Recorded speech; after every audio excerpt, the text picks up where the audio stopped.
dengan menggunakan mesin Simon ini rata-rata sudah 4 paramotor terbang rendah di atas Sungai Musi, tempat dilakukannya upacara puncak HUT TNI ke-77 di Palembang, Sumatera Selatan. Paramotor yang dipiloti anggota Fasi Sumsel ini ikut memeriahkan HUT tersebut yang upacaranya dipimpin Panglima Kodam II Sriwijaya. Membacakan amanat Panglima TNI, Panglima Kodam II mengatakan hasil survei dari sejumlah lembaga menyebutkan tingkat kepercayaan masyarakat pada TNI mencapai 93%.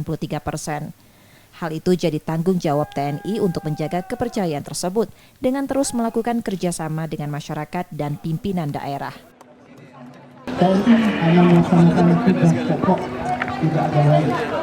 Bicara di luar itu adalah bicara yang nanti ada di PLT.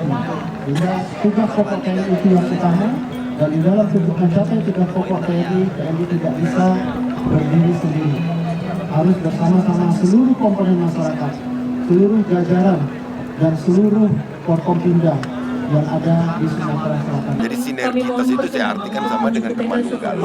Selama ini kalau dengan pemerintah provinsi, dengan masyarakat Sumatera Selatan sudah menyatu. Contoh, kita salah satu provinsi di Indonesia ini yang menggunakan TMMD skala besar. Kita di Sumatera Selatan, khususnya di Pulau Sumatera, ini merupakan saling asah, saling asuh, saling asih, dan kepercayaan yang tinggi. Kenapa ini bisa berjalan dan manfaatnya untuk rakyat. Untuk pemerintah daerah di Sumatera Selatan, peran TNI dalam kerja bersamanya mampu membantu Pemda dengan menggerakkan TMMD skala besar. Tim Liputan, Kompas TV, Palembang, Sumatera Selatan.